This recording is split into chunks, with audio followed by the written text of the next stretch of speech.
All right, Nerdy Bones back in the studio. I've got a special co-host today. What's up, Tony? Hey, what's going on, dude? Yeah, so we decided to cover the history of metal today, Yes, sir. and I could not think of a better co-host for this topic. like, you and I were back in the '90s, or like actually late '80s, early '90s.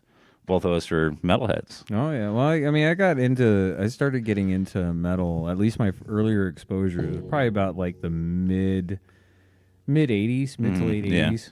And one of the things that you and I were talking about, like before the episode today, like that you and I both have kind of a different flavor that we like. Well, I wouldn't necessarily call it flavor. I think it's really more of a time difference, really. Okay. Because I mean, like bands that I really enjoy are like some of the earlier bands that came out. Mm-hmm. You know, well, like Anvil, Saxon, Angel Witch, shit. I mean, there's so many of the earlier bands. Sabbath, of course, Judas Priest. Speaking of which, before we get rolling, let's give them a little taste of what we're talking about from the start. Okay. Just this is as far as we are concerned, this is where the sound started. Let's just give them a little taste.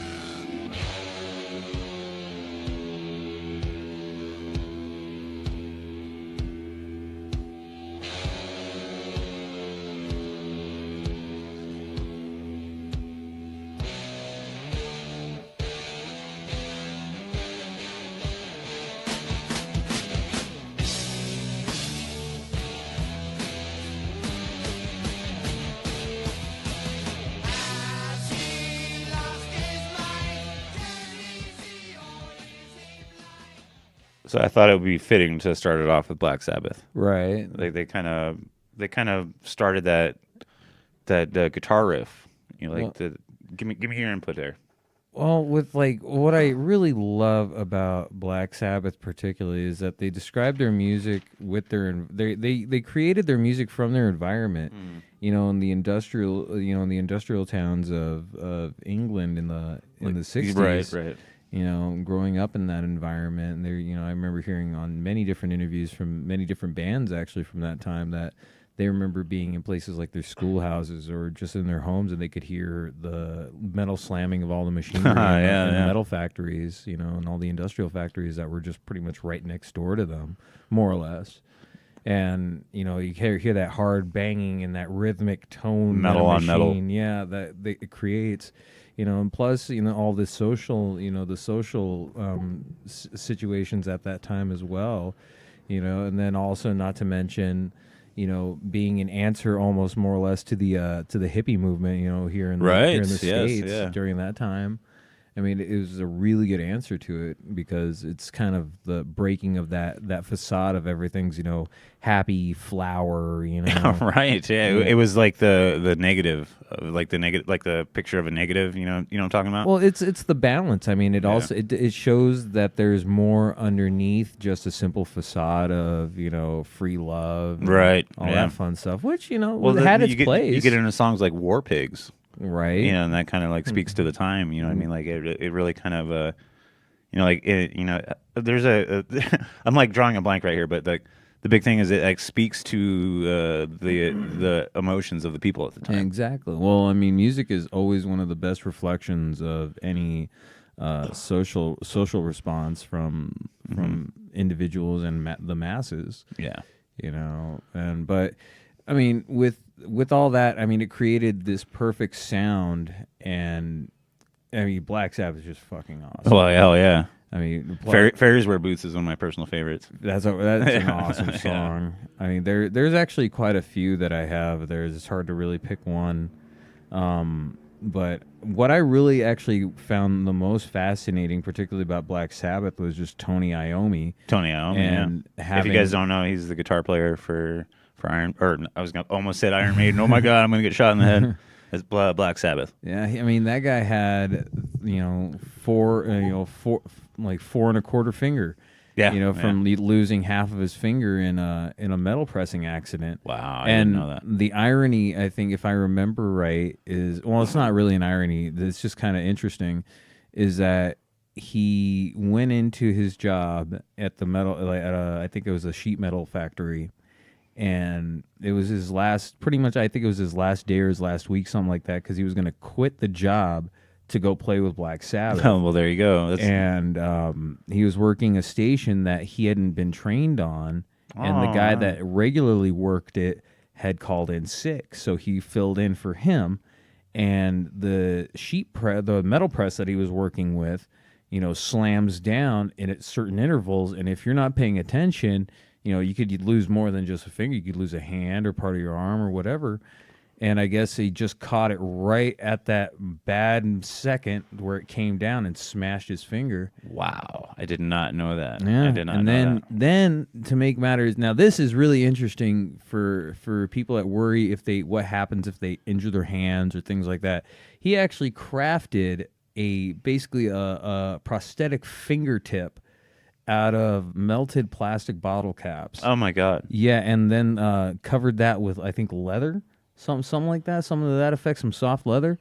But yeah, I mean, And he was able to play with that. And he was able to play with that. I mean, riffs that you just heard right now. There we were go. Created with that kind of thing, and that's really cool. Well, that speaks to the talent of the man. Right. It speaks to the talent. Innovation, you know. Well, like right off the top of my head, I wanted to ask, like, your first exposure to the metal sound, what would that have been? Oh God, I mean, first exposures were probably Black Sabbath. Also, Judas Priest. I mean, this was in the Breaking the law, mid breaking the law. '80s, so I had already had a massive exposure to so many different metal bands, and also a couple of new genres. We're gonna get into genres. There's so many. There's Right? just so fucking many. But I mean, I could tell you that being 3-4 years old, I was already hearing stuff coming from like bands like Iron Maiden, Judas Priest, even like bands like Anthrax, their earlier stuff. Also Metallica, Megadeth, they'd already gotten their start. Right. So I was exposed to a lot, Yeah. which was fucking awesome. And I enjoyed it because it works so well with that energy a kid can have. Yeah, exactly. You know, you Exactly. listen to that, you just want to go run around. Like, what was the phrase he was? Rip the knob off and throw it against the wall. Right. Like, that's kind of, well, I say that a lot.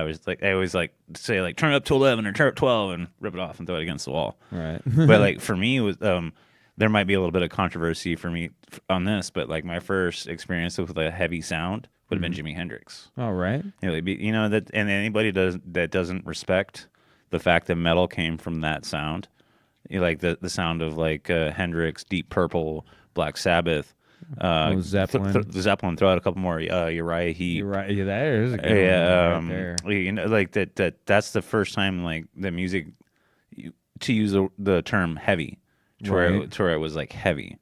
Like I remember like sitting with my dad and he played me Foxy Lady. And that was the very first time I ever heard a fucking like legit guitar riff, and I was like, "What?" Right. And then like, what? you also had bands like Steppenwolf. Steppenwolf, good fucking dude. Born to Be Wild had actually a Born really to Be Wild. that actually had a really good good down riff. That right. And I like heavy metal thunder. Yeah, right. Well, there you go.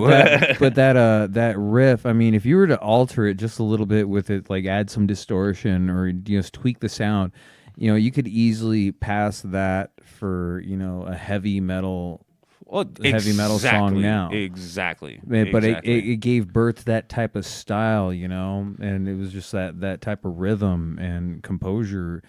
Kind of gave it root, and then people just elaborated on that. Yeah, it evolved basically. Well, for me, it was like one of those things where it was like the first time I really like felt power in music. Right. Like felt like hitting you with a wall of sound. Right. Does that make any sense? Yeah. Like you listen to like you think of like Purple Haze. Yeah. Like that's a wall of sound, dude. Yeah, it is. It's a fucking wall of sound.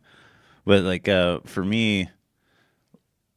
One of the things I would like really don't want to focus on too much, but you and I listen to different types of metal. Right. That's fair to say, right? Yeah. But we appreciate it 100% the same. Kind of.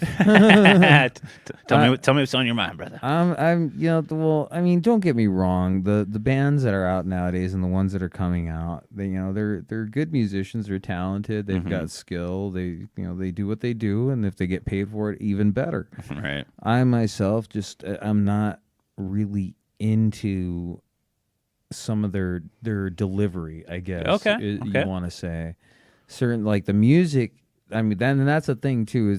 It's not even necessarily a gripe with the music itself, because there are some really good innovative bands out there. Yeah. Musician wise, it's really the delivery of the vocals. Well, and that's my thing. That tends to really set me off. Mm-hmm. Because there's certain things it just doesn't click. Well, and I respect that. 100%. And and then other bands that alter the content. I mean, I remember when metal was, coming up in the 80s when I was growing up, the content was a lot more dark, a lot more negative. But now I'm hearing metal bands that are coming out with like these almost inspirational metal. Like we were talking about that earlier. There's that. I mean, there's that. But don't get me wrong. It's anything inspirational can be cool, but it's hard to, at least in my ears, to really connect it. It's like writing a love song, about how much you miss somebody in like a heavy metal tone. There's some bands that can pull it off. Well, and on that note, you'd have to like talk about cutting their heart out. Yeah, but then they add that darker spin to it. But then there's some that are literally just writing the most emotional ass love note that a 13-year-old could come up with. Oh, I get that, dude. Like one of the ones that like really drives me crazy, and I'm sure I'm gonna catch flack for this, but like there's a band called Devil Wears Prada. They're heavy. Yeah, thank you. They're heavy. No, dude, I appreciate this because like their heavy stuff, their heavy portions of their song is good, but then you get into like I'm emo, right? Yeah. Like dude, you're ruining it, man. It's like all of a sudden their balls dropped and then they just fell off. It's like they hired a 16-year-old fucking prepubescent boy to like sing for them. But like I said, it's not like degrading their quality as musicians in their craft. It's just I just can't get into it. Oh, dude, me and you both, like, because I remember like trying to like seek out new like metal stuff because I've listened to so much. And like I just want to hear something new, and like I was like, oh, okay, like Devil Wears Prada, let's check these guys out because I heard a clip and I was like, oh, that's heavy as fuck. Yeah, I'll go check that out. And then I listened to a full song, like what? Like I'm sure there's people out there that identify with Devil Wears Prada as metal, but not for me, man. Well, it's like My Chemical Romance. Oh, dude, yeah, I can't get behind that. No, but and that's I always talk about this when I talk about music. Go backwards, especially with long-winded genres like metal, because if you go backwards, you really discover not only more about the bands that you were already listening to, but you also discover their influences, right, and depending on where in the timeline they are.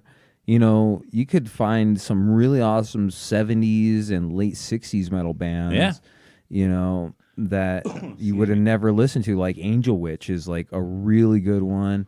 Angel Witch, yeah. Yeah, Angel Witch, even you can even hit Venom. Venom is a great band. I've got some stuff on Venom. Like Budgie is a great band. I mean, those are, your classic quintessential roots to metal. And then if you could jump into the 80s, actually, and this happened to me as a matter of fact, it sent me back down the rabbit hole because I remember King Diamond when I was a kid. And then later on, I didn't realize that I'd already listened to some songs from Merciful Fate, not realizing that it was the same guy. So I just went back through King Diamond's discography and then went all the way back to, was it Fatal Portrait? Awesome fucking album. Anyone out there listening, King Diamond, that was his break-in album, fucking awesome. But then I went backwards to the Merciful Fate years when he was singing for them. And, it was just like, wow, all these songs. And then also on a level of appreciation for King Diamond, like every album is basically a story, like literally a tale being told for which each song. Especially the second album that he produced, Abigail. I honestly can't. I haven't. It's been a long time since I've even listened to it, but it's actually a really, really great album.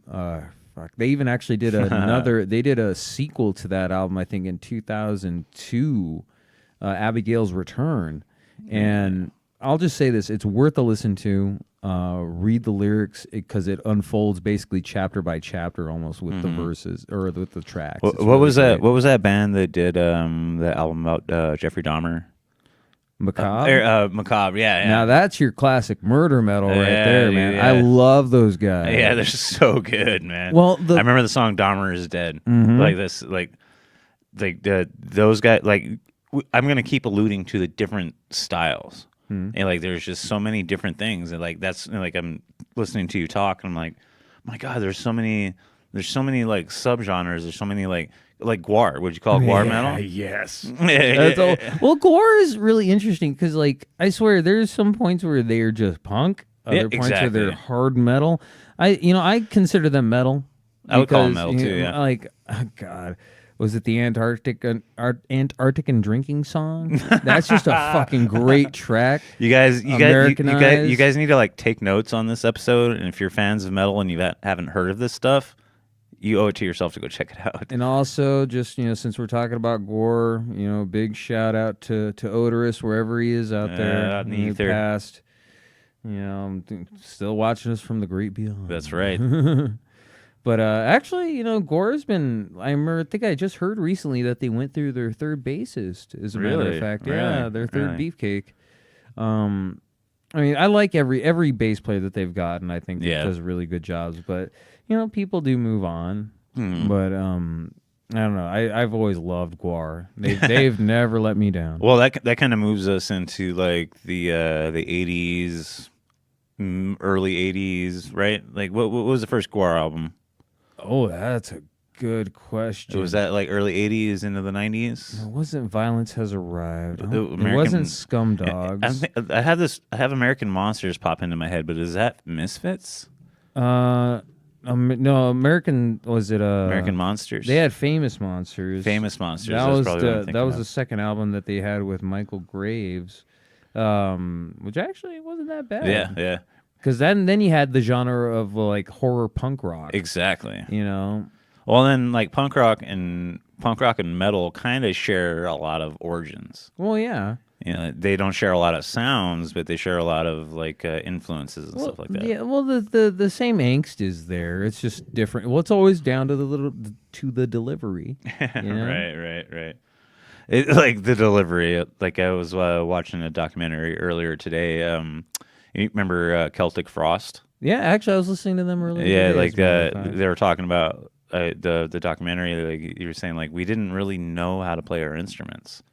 We weren't the best, but they brought in like fucking like symphonies and like kind of changed so like metal is this, and you have to stick to this criteria to be metal, and then they brought in like fucking women singers and symphonies and violins and stuff like that. Well, then metal turns into an operatic show. Well, actually, just to kind of wrap this little question up, as Gwar's first album actually was Hello in 1988. Really? Yeah, because for whatever reason I thought it was Scum Dogs, but that was actually the second studio album released in 1990. Scum Dogs? Scum Dogs? Yep. And that was a great album too. So, just to keep us moving, like so from let's just say from 1990, your favorite metal album. Ooh, I know it's a good question. That's a good one. I know that's a good question.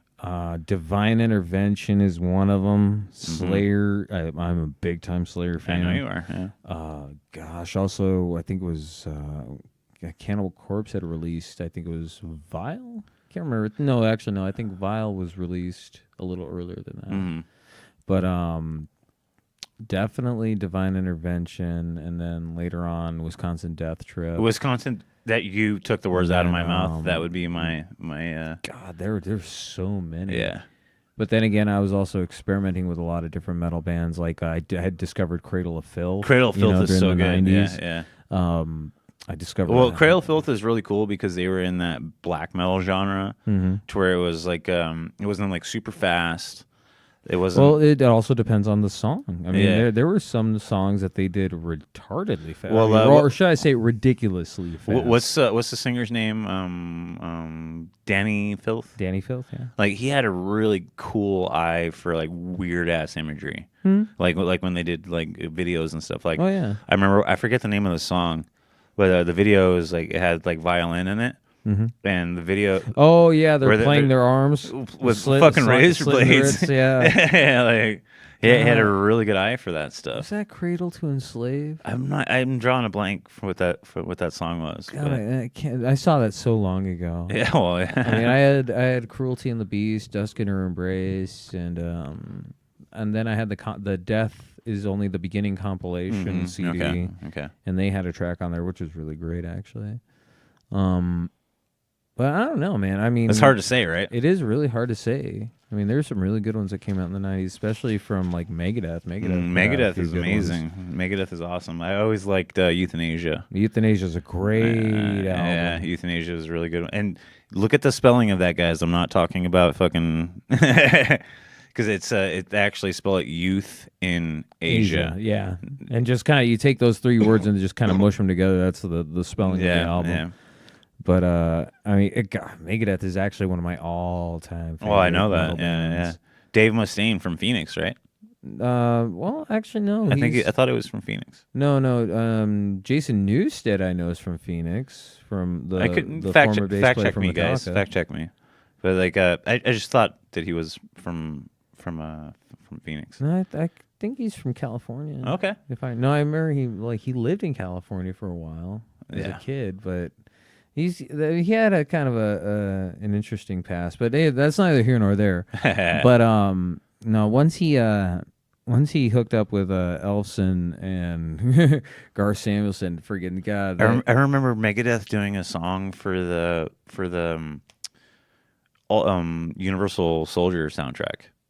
Yeah, what was it? And like Van Damme was actually in the video. I don't think it was Crush 'Em. I don't remember. It might have been Crush 'Em, actually. It might have been Crush 'Em. I just remember like Van Damme and Dolph Lundgren. I can't say his name. Lundgren in the video. But like I didn't mean to derail. I was just like, Oh no. yeah. I remember like early '90s metal is kind of like where I started like really getting into it hard. Like Cold Chamber, Power Man 5000, Right. Machine Head, Yeah. Deftones. The first bit of Deftones was metal. I would kind of differ on the rest of it. Right. But like, let me think, what else? Good like hardcore '90s metal. Sepultura. Well, they were kind of '80s and '90s. Yeah, and then that evolved into Soulfly. Yep. And then let me see, Clutch. We talked about Prong earlier. Prong, yes. Yeah, Prong was really good. Ultra Spank was one that I listened to a lot. Wow. Yeah, that's what they were called. God, I haven't heard of that. I haven't heard that name in so long. But like for me, it was like the harder, the heavier, the better. Like that's kind of like I was. You and I talk about a lot. Like I love Cannibal Corpse. I love like Carcass, Deicide. Carcass. Dude, Yes. Carcass is the shit, dude. Like the one that you and I always kind of like go back and forth about is Slayer. Yep. Like here's the thing, and by no means am I like trying to take away from Slayer. They're an amazing band. Just for me, in my mind, in my experience, like I love their music. But as soon as Homeboy starts to sing, I'm like, oh man. That's like me in Whitechapel. Oh, agreed. All of a I'm not sudden- trying to start an argument, dude. Oh, no, there's no argument. Okay. Well, it's it's kind of like the same. You have a really great heavy beat going on, great guitars, everything's going smooth, and all of a sudden the singer starts and it ruins it for you. And it ruins it for you. And I'm dead. and I'm done. What would you say is like the best Slayer song? Well, that is a fucking hard one because That's why I their ask it. most recent album, Repentless, What's their singer's name? Tom Araya. Tom Araya. Okay. Yeah, dude, that guy's fucking awesome. Yeah, well, and like I'm gonna like catch flack from metalheads out there, like, oh, you don't like Slayers? No, it's not that I don't like Slayer. It's just not my style.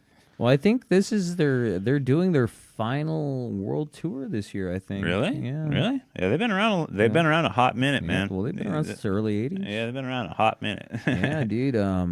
Yeah, they've been going at it hard, and then plus with the loss of Jeff Hanneman, their, What did he play? their guitar player. Oh, really? Yeah. So, their lead singer actually played bass, right? Yep. Okay, yeah. Yeah, there was a lead singer. Like my favorite years was when they had Dave Lombardo as their drummer. Okay. That guy could fucking play. Yeah. But I mean, for whatever reason, I guess things didn't work out. But that definitely good. And I know Lombardo's been doing other work with like Mike Patton and some of his metal Dude, projects. Mike Patton's the shit. Mike Patton Patton's the shit. really has some interesting spins on metal, and Well, he's a super talented musician. he is. Yeah, he's I super I always wanted to do something with him. Oh, dude, yeah, like you'd be if anybody would be lucky. Like, well, I especially like some of the most weirdest shit that he did, like Phantomas, Mr. Bungle. Mr. Bungle, Phantomas actually was like the most strangest collection of music. But no, he's done so many things, especially like other metal projects like Brujeria, I think, if I remember right. Oh, didn't he do? Who am I thinking of? Tortoise Head? Is that Les Claypool? I don't know. I'm sorry, I derailed. Go Oh ahead. no, it's all right. Shit, what was I saying? You're talking about Mike Patton. Oh yeah. But no, that guy's done so many different projects, and You had it all, but you. Sorry. fuck, what was I saying? Again, I derailed. We were talking about Mike Patton. Oh yeah. Yeah, he's done a lot. Anyone who's really into a wide range of music and enjoys good singing and good composure, especially, listen to anything from Mike Patton. He's just so talented. Yeah. So talented. Look him up on Wikipedia. Look up his entire discography, all of his associative bands. Started with Faith No More, right? Yeah, I'm pretty sure that's where where it all started. Yeah. Again, I'm just trying to like interject. I'm like Faith No More. He did Faith No More. He did Mr. Bungle.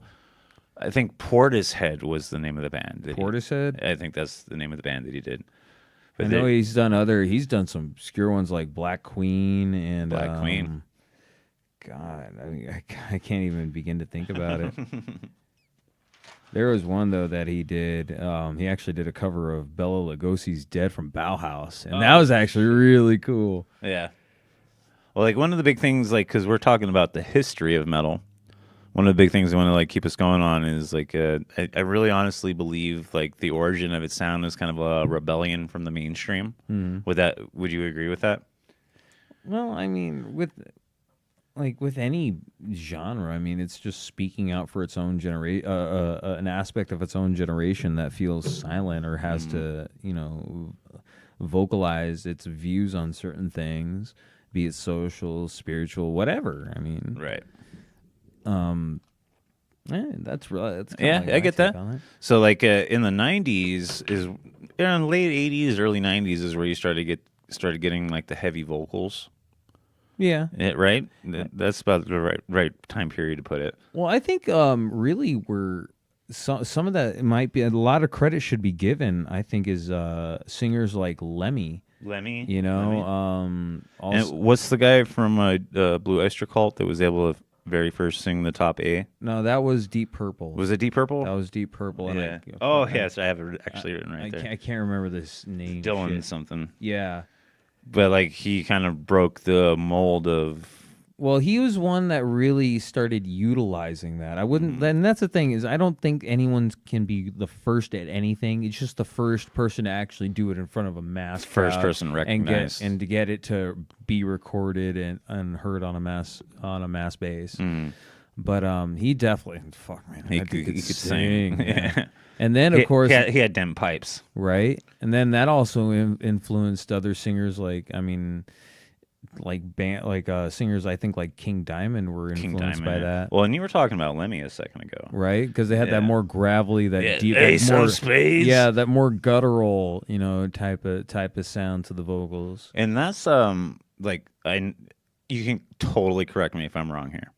But like, okay, so what drew me to metal? Because I love vocals. Yeah. I love the power of, I love the power of that sound of singing. Right. And am I wrong to say like what drew you to it is the power of the musician, like the actual guitar player, the drum player, the bass player, like the power that they put out. That's me in any genre. Yeah, well, actually, you see, the vocalist for me is the fine details. Mm-hmm. Even in the bands that I'm in, and when I'm singing or having to write lyrics, they're like an accoutrement to that comes last. That oddly enough takes me the most time to get right because I scrutinize over it so much. right.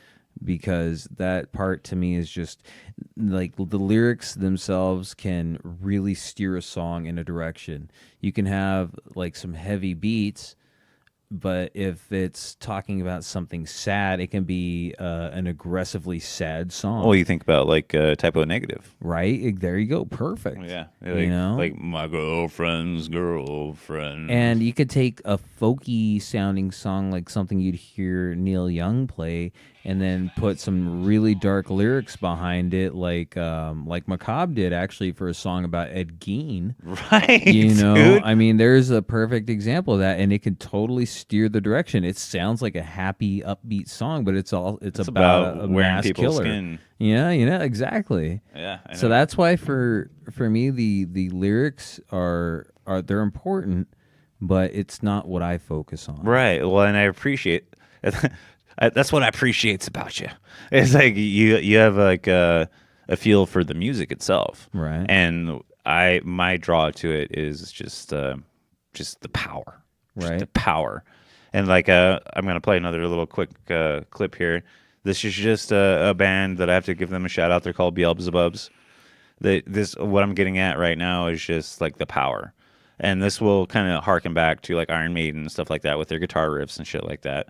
But this fits in the black metal genre, which I would identify as like my favorite. So I'm just gonna play you guys a quick little clip, and we'll go from there.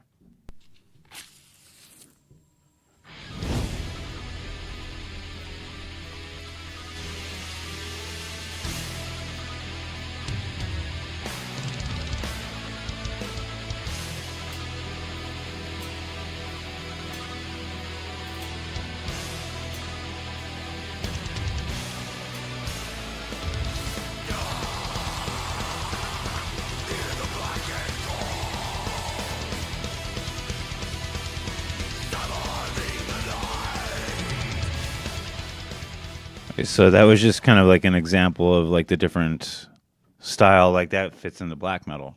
Yep. And like that's what I tend to enjoy the most because it's like not as fast in some cases. It's like not as fast, but it like I feel like it kind of drives more into like being I like stuff that's like slow and heavy. Right. Does that make sense? Yeah. Like that's the stuff that I like. This just like and then you have like this huge, hard, heavy singer. Right. It's like, can you think of any bands like that? Like just off the top of your head? The Devil You Know. Devil, that's a good band. That's actually a really good band. Actually, I really like the singer. He was the original singer for Killswitch Engage. Killswitch, yes. And that was, actually, I think he did better. They did this album. Was it him that did Holy Diver? Yeah, I think so. Holy Diver, if I remember right. Been But he also he also sea. covered Eye of the Tiger. Actually, Right. I thought that was awesome when he did that. How do you feel about Ronnie James Dio? Dude, he's fucking awesome. Hails- legend. Hells to the dude. I mean, Metal wouldn't exist without fucking Ronnie James Dio. not as we know it now. No. Well, the reason I played that clip was to kind of emphasize like the guitar style, the drum style, and the bass style, but the vocals kind of changing. The vocals kind of taking that turn to being the growl is what I would call it. But like the big thing for me is like Iron Maiden, Black Sabbath. You're right. He didn't have that sound, but they're still metal. Right. But like, well, no, they were more or less heavy. I wouldn't consider them really metal. hard rock, maybe. Yeah, heavy rock. I mean, but their sound was just that. It was heavy. Mm-hmm. I mean, that's because that's really like what the metal took its roots from. Is Right. that kind of sound? That was the stepping stone. Mm-hmm. But I don't think I would really call them metal. Well, what do you? That's like calling Kiss metal. Because they're super not. But I mean, I love Kiss, but I'll never call them metal, they're glam, especially with some of their right? glam albums. Yeah. So in the genre that I just kind of brought up of like with the heavy vocals, what's some of your favorites? Well, like with like some heavy vocals. Yeah, like we just use a huge, sweeping, broad genre term like heavy vocals. Like what's some of the stuff that you like? Oh god. Well, you're wearing a Cannibal Corpse shirt right now. Yeah, I was gonna say Cannibal Corpse. Both with Chris Barnes and then later on with George Fisher, and then 6 Feet Under, which was 6 Feet Under, which dude. was Chris Barnes's next project. Am I wrong in saying that Chris Barnes is the singer for Metalocalypse? No, that's George Fisher. That's George. Oh, it's same band but different guy. Well, yeah, more or less. I mean, they have different people doing different stuff. I think for each episode they have guests come on. Oh, and do okay, things, okay. So, I might be wrong on that, but I used to watch that show a lot. But anywho, other really good growlers. I mean, gosh. That's a heavy question, huh? No pun intended. Well, I mean, because I can think of some of the stuff that Venom used to do. Some of their deep growling. It wasn't as frequent, but it was there. You also had bands like Morbid Angel. Morbid Angel. Nice. Dimmu Borgir. I was looking at a lot of like Norwegian metal today. Oh yeah. Like their bands, like they have got good music, but I can't pronounce the fucking names of the bands, dude. Right. I just can't pronounce. Okay, I'm glad you put that out there, and I'll listen to it, but I can't say your name. Right. That's how I feel with some of the German metal I listen to. Well, like the Norwegian and Swedish black metal is that's some scary shit. That's some good fucking shit, yeah. dude. You ever Death? Mm-hmm. Well, like from what I understand, Death was where the term helped with the term death metal because it kind of created that double pedal sound. Well, no, death metal. Was it more studious? More of the genres I notice focus around what the content of the music is. Yeah, well, like the Florida death metal scene was real big. Yeah, oh yeah, definitely. Yeah. Especially the thrash metal scene. Yeah. Let's talk about some thrash metal. Oh yes, let's. Yeah, like so like throw out some like good like Metallica, right? Well, let's go ahead and just hit the big four right out the gate. You had Anthrax, Metallica, Megadeth, and Slayer. Those were the big fucking four. The four horsemen of apocalypse. Yeah, more or less. But there are so many great thrash metal bands out there. Enlighten myself and the people, like because you have much deeper music knowledge than I do. So let's think about thrash metal here for a second. Well, you had bands like oh crap! I mean, you could really say that Suicidal Tendencies. Yes, I would agree with you. Like people, and this is actually they want to throw them in the punk genre. Yeah, they kind of they're both really. Well, yeah, but I mean, you listen to Institutionalized. I'm mean, not crazy. Institution. To me, that's metal right there. They wanted to put me in institution. Said it was the only solution to protect me from my only enemy, myself. I can't believe I was able to think of that off the top of my head. I could never sing that fast. But oh gosh, what other really good thrash metal bands? Well, you said Anthrax already. Yeah, Anthrax is. I mean, you had the big four, of course, but there was. I mean, it was Slayer for me. Would you put Nailbomb in that? Nailbomb, yeah. Yeah, Nailbomb. Then you had SOD. Stormtroopers of Doom, you guys. Death. Was it Death? Death. I thought I was dropping knowledge and I got it wrong. Oh gosh. I mean, all these bands I used to listen to. Well, like thrash was such a innovative style. Like I would venture to say like thrash is what like introduced me to metal, like Metallica, and right? Stuff like that. That was out of all the metal genres, thrash is where would you put favorite. Where would you put Megadeth? Megadeth is thrash. Yeah. Okay. Yeah, so my brain's the big four. Yeah. My brain's on the right track then. Definitely, because I mean, what about Biohazard? Ooh, yeah. That's a good one. Yeah. I don't think I'd call them thrash though. They're one of those ones that's kind of hard to place. Yeah, I mean they're heavy as fuck. Yeah, I mean that's the thing. Yeah. Tales from the Hard Side is actually still to this day one of my favorite songs. Nice, nice. Like I think my favorite thrash album would probably be Master of Puppets. Nice. Like or no, excuse me, I'm burping into the mic. Staying with the same band, I think it's Ride the Lightning. Right, yeah, wow, Ride the Lightning. For me, Metallica's golden era was when they had Cliff Burton. Yes, yes. Between the first 3 albums, Yeah. Kill 'Em All, Ride the Lightning, and then Master of Puppets. Master of Puppets is such a good album, dude. See, and I liked Jason Newsted when he had his Flotsam and Jetsam project. Yes, yes. And with Metallica, I mean, it was kind of fucked up the way they treated him too. You know, He actually moved on to Sepultura. I think he did better. And actually, I say this quite a bit. He did, I think, better before and after Metallica. Yeah, he came into his own more. Right. I mean, Metallica, and Hetfield, and Ulrich. I mean, between those two, it was just like, okay, you guys are really just getting a little too out of hand. And Kirk Hammett had to be the go-between for those two when they were fighting. Well, if Kirk Hammett is your go-between, you got problems. And then when they decided to go into group therapy, that's when Newsted is like, okay, you guys are, this is just too much. Did you know that James Hetfield is a bee farmer? That does not surprise me. Yeah, I only know that because he did Joe Rogan like last year. Oh, really? Talked about like he actually full on has like a bee farm. I thought that was kind of funny. I'm trying to think of some other really good thrash bands. Real good thrash bands. We got to throw at least one more out there before we move on. Let's see. We said SOD already. Let's see, Testament. Testament. I mean, let's see. Give these people something to look up. Let's see. Tankard. That's right. Tankard. I'm not familiar with Tankard. Now, Tankard is German. Same for like Sodom. Is it Sodom? Oh, Creator. Okay. Creator is actually a really good one, as a matter of fact. Creator? Mm-hmm. Kreator. Like I'm trying to think of like I don't want to move on with this topic because I feel like thrash should not be forgotten for like what it is. Well, and then he also had like bands like the Acid Drinkers in '86. Acid Drinkers. And they were actually out of Poland, as a matter of fact. Then he had bands like Acid Rain. Now, this band I only heard a little bit of growing up because they came out in '85 and they were out of the UK. So hearing anything from them really was kind of rare. I think I only heard maybe 2 songs from them.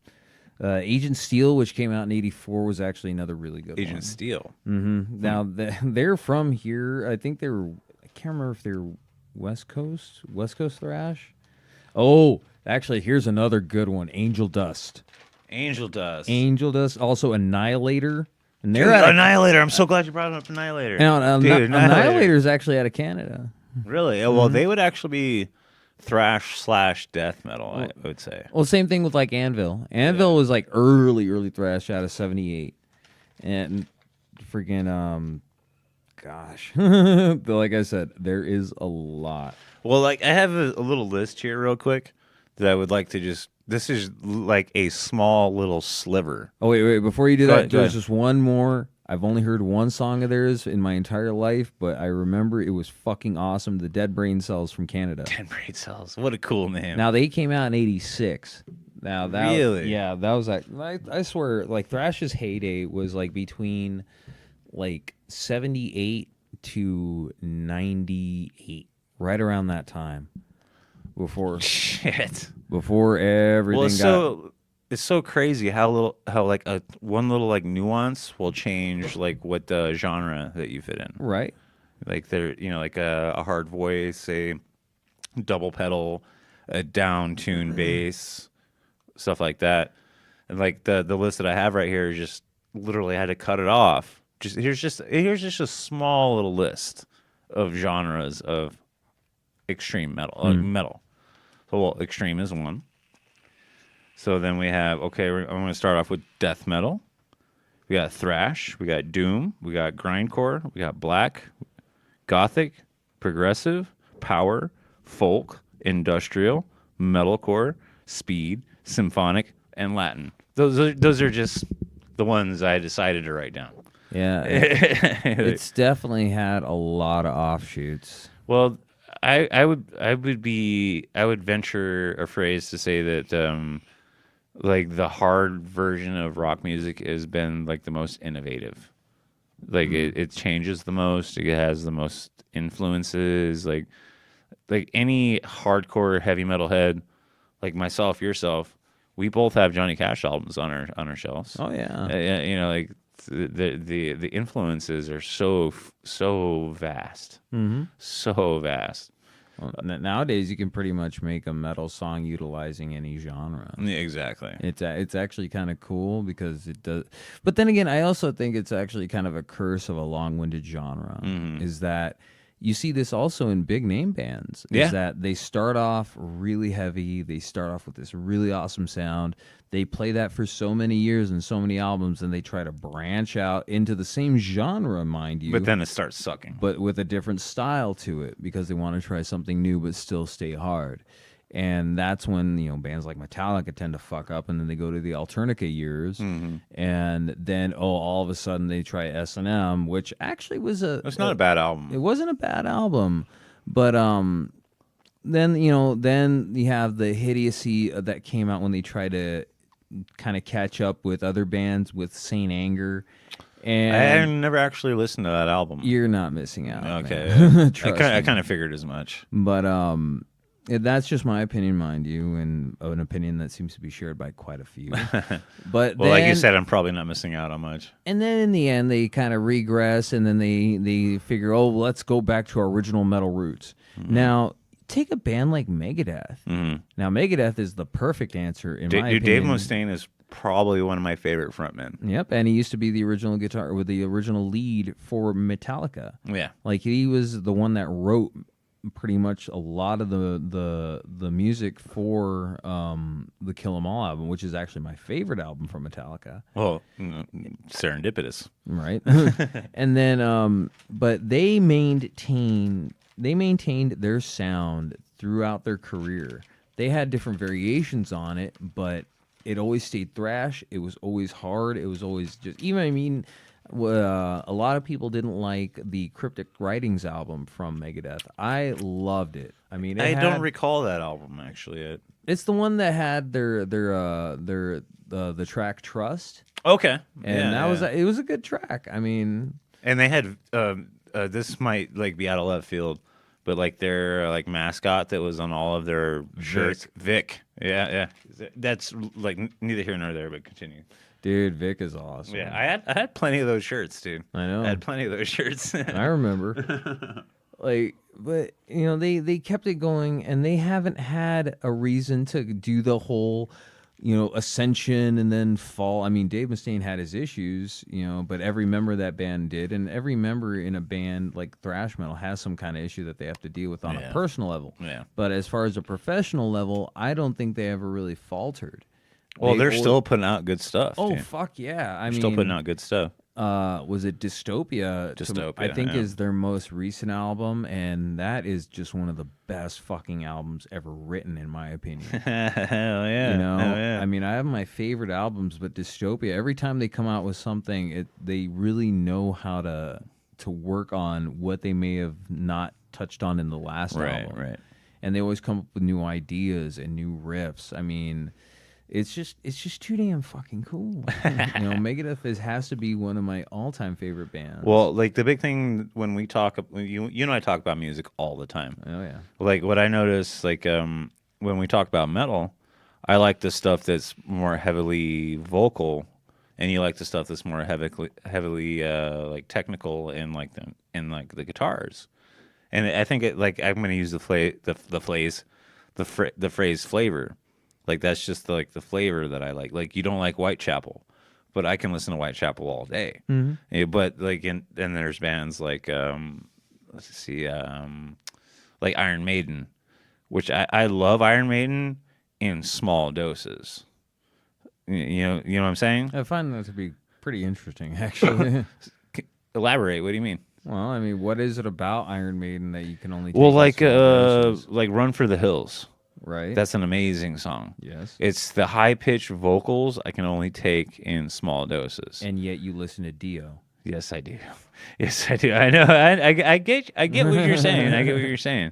Like fucking Dio is like Holy Diver is actually one of my favorite songs. Right. You know, like that. You know, like that's like some of the best riffs out there ever. You know what I liked about Dio? I actually liked him when he was with Black Sabbath. Yeah. Well, not to sidestep, but what was like when Dio was in his band Dio?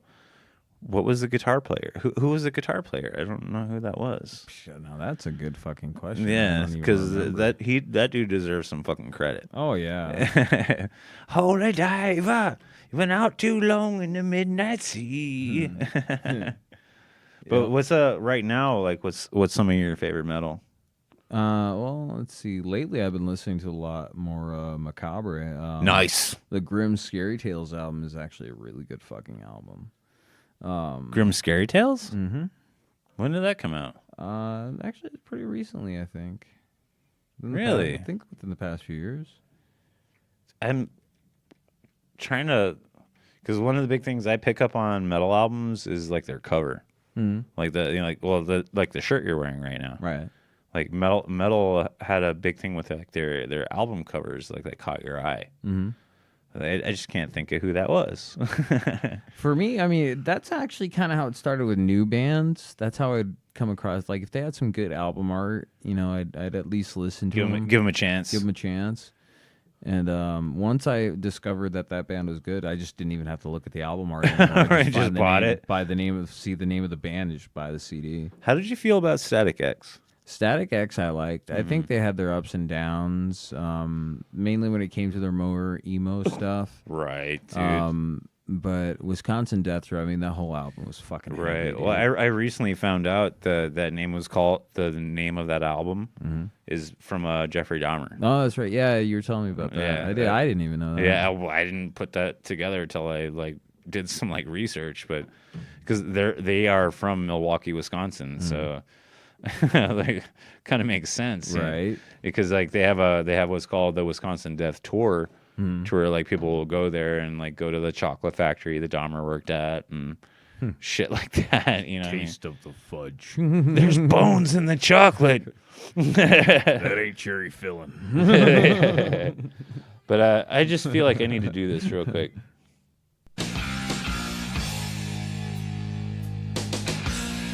Holy diver, you've been down too long in the midnight sea.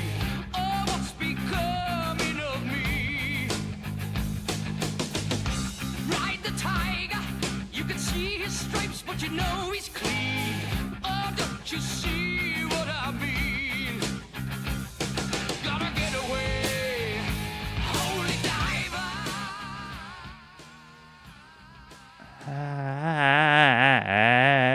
I had to play that, dude. I had to. Simply because his name came up so many times. The Iconics. But where do you see metal going from here?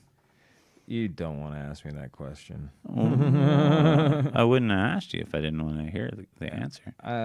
With the way metal's going right now, I don't know. I mean, I don't really have high hopes. I don't. All right. really Well, I can change gears. Like, what's we'll put it this way. What are you listening to the most right now? anything between 1978 and 1989 right now. Right. What's got the most rotation in your playlist? That all depends, really. I mean, on any given day, I'm listening to Megadeth, Cannibal Corpse, Napalm Death, Stormtroopers of Death. Yes. Let's see, 6 Feet Under. I haven't thought about 6 Feet Under in so long, and they're so fucking good, man. Yeah. Oh, I mean, Shadow of the Reapers actually. Yeah. Remember Obituary? Yes, Yeah. Obituary. Also Vader for some. Vader, some holy newer fuck. metal. Yeah. Gosh. Yeah, I mean, it all depends. I tend to, well, for me particularly, I get so bored with music so quickly, is that throughout the day I just put my entire collection on shuffle. So one song could be Hammer Smash Face, the next song could be, Julie London singing Cry Me a River. There you go. I mean, But that's still, the that's good. soft jazz. That I mean, well, that speaks to like the everyday metalhead appreciates music. Like, I don't know if that's an accurate statement. yeah. I know to this day. But I do. I'm an everyday metalhead. But I've also met metalheads that literally, if you don't listen to anything except for 90 mile a second metal, you're nothing but a piece of shit. Yeah, You well, know, we're not part of that. Fucking... But the fact of the matter is, I mean, it's not everyday, metalheads. If you want to make it into a grouping, I mean, there's still a lot of bias. But I think that comes with age mainly. Yeah, Because I've also met ones that. Well, I'm a huge Elvis fan. Right. So it's like I love metal, but I would. Is it wrong to call myself an everyday metalhead? Do you listen to metal every day? Pretty much. And Yeah. there you go. Yeah. Yeah, pretty much. Exactly. It's either like a Mudvayne track or a Machine Head track or an Iron Maiden track or a Dio track, to be perfectly fucking honest. Right. But I also will listen to like Blue Suede Shoes. Right. So, Well, it's like I like going on long endeavors when I pick a genre, especially if I'm really in the mood for it. Like with metal, I'll start with, the 90s, and I'll just start going backwards. I'll even listen to bands like Accept with one of their most awesome tracks, Balls to the Wall. Balls to the Wall. Oh, my God. And then you have like the Scorpions, you have Quiet Riot. Remember the Scorpions? Was that what was that song they did? Hurricane? Rocky Like a Hurricane, yeah, that's a jam, dude. That is a jam. That's a jam. That's a jam and a half. Actually. But I also think it's kind of unfair what radio stations, were kind of forced to do with bands like that. Is if they didn't give them radio play, they only picked one or two songs that were quasi radio friendly, and then they would play the shit out of it, and then people would get so jaded with that band over those songs that they wouldn't want to go even a little bit further into it just to see what other music they had. Well, you put something into my mind. I forget the guy's last name, but they called it like the Frank Sessions or something like that. It was in England in the 80s, and he played Napalm Death on the radio, and like they were actually going up the charts because this guy was actually playing Napalm Death on the radio. Right. So I'm sorry guys. I wish I could remember the guy's last name. It was like the something Sessions, but he would just like play anything. He'd play like Dr. Demento, and then he would play like Napalm Death. And that just proves that you give the people what they want, you'll make your money. If that's what you're really after, give them what they want. They'll throw their money at you. Yeah, exactly. Take my money. I mean, think about how much radio stations could have profited by having contests revolved around heavy metal music back in the 80s and 90s when that genre was taking a good firm root. Yeah, exactly. And more and more people were getting into it. Well, the 90s is where I discovered it. Right. Personally, the 90s is where I came into my own for. I decided I like heavy shit. Right. But then we also had that horrible burden of groups like the PMRC, with their adult content labels and censorship and all that bullshit. That made it, That made it hard, but it also had a reverse effect. The more taboo you try to make a subject, the more people become interested in it. Well, like what about like Bob Dole doing that? Bob Dole actually did a press conference where he mentioned Cannibal Corpse, Two Live Crew, and I forget the third one. But the thing is like Bob Dole being on TV and mentioning the name Cannibal Corpse, people like. Well, there's no such thing as bad publicity. Yeah, like they got more into it. Like Bob Dole, like trying to fight this quote unquote detrimental thing for the kids. Like he gave it more fuel. Mm-hmm. He gave them. That's the same thing with like Moorhead Studios in Florida. Like they did Death's first album. They did Cannibal Corpse first album. And like to where more people like got an idea of like what the style was, and Right. and he went out there like, oh, we can't let people like listen to whatever the hell they want to because they get their own ideas. You know what I'm saying? Yeah, don't think it's dangerous stuff, people. No, you don't want to do that. So, like in closing, tell me some of your favorite stuff you love to listen to. Like it could, I don't care. It doesn't have to be metal. Just tell me your favorite stuff to listen to. No, I mean, I want to keep it with the subject. Okay. matter. Or just Metal wise, I mean, I always listen to tracks off of Divine Intervention from Slayer. hell yeah. Anything off of the album Vile from Cannibal Corpse, that and Gallery of Suicide. Two good ones. Gallery of Suicide is my favorite. Then I'll listen to Voodoo from King Diamond. I'll listen to Guar. Throughout the day, I mean, I love to listen The to them all. Solomonizer. Yeah, I mean, was it, still one of my favorites is Sorry guys, we got a plane Slaughterama. going over right now. I mean, we got Slaughterama. That's one of my favorites to listen to throughout the day. I mean, I cycle through them, Yeah. but definitely a lot of Megadeth. Hell yeah. A lot of Megadeth throughout the day and a lot of Slayer. Do yourself a favor, guys. Listen to some Megadeth. Yeah. I'll listen to it all. You know what? Seriously, and that's something I emphasize to anybody who's interested in a genre that might not know about it, but kind of like what they hear.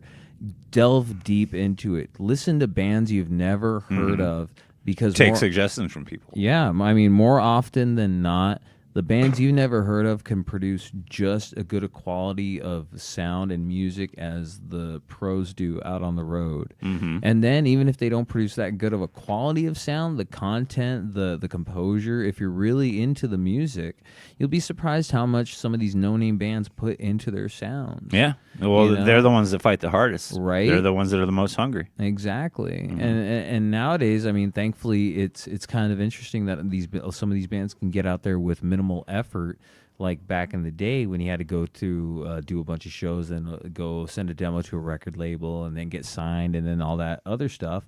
You can just go click it on YouTube or whatever medium you want to do, and then boom, there you go. But I definitely look further into the genre. Even no matter what the genre is, you have a band that you like, look at them, learn a little bit about the band, and then you'll find out that they loved these interesting music, styles that you may have never even thought of that you end up falling in love with. I really like where you went there. Because I mean, it's all inspired from something, and Yeah. the inspirations could be the most obscure thing that you would have never in a million years thought of, like operatic metal. Exactly. I mean, there you go. You have Celtic Frost right there. You have guys like Yngwie Malmsteen playing with the Tokyo Harmonic Orchestra. That doing like stuff like that's comparison to Vivaldi and things like that. And you've got John Pertucci that actually has covered Vivaldi with a guitar rather than utilizing just a piano or a harpsichord or whatever. But seriously, you look into where these bands draw their inspiration from, you might learn something about them you never thought, and you might get inspired yourself. Exactly. Yeah. I think that's great, dude. Like, because the big thing about metal is we talked about it more than once. Like, there's so many styles. There's so many subgenres. There's so many little niches. I feel like there's no defining limit to music. Mm-hmm. So, but I really am glad that I got to do this episode with you tonight, man. Like, Yeah. I couldn't think of anybody better to do It it. was definitely fun. And actually, it's kind of funny, a small little plug here. Eventually, I'm actually going to start working on another metal project. Nice. It's actually called the Black Void Cult. It's definitely it's going to be my spin at kind of a merging between thrash and There you go. black metal. It's going to be interesting, so hopefully get it out within the next couple of years. Hell yeah. Well, and you're like always working on music, which Always. is awesome, dude. And so, thank you again for being here with me, Tony. No, thank you for having me, man. Yeah, It was a blast. like I said, dude, like this is like one of the topics I've been wanting to do for a long time. Right. And I really feel like we covered the bases. Yeah, we covered some good ones. Well, we could do like 5 hours on this. right, if and we- that That's the big thing because we can get into more international metal. which, Exactly. ooh, Well, man. the different genres, the different Right. bands, the different takes, the different subject matters. Hey, look up metal from Japan if you got a chance. That's out there, right. people. Some of that stuff is really fucking awesome. One of the things I saw was in France, there's a lot of what they call eco metal. And like Gojira is a particular band about that. But so I just I want to thank you guys for listening again. Tony, thank you for being here. Yeah. And Nerdy Bones. And we're out.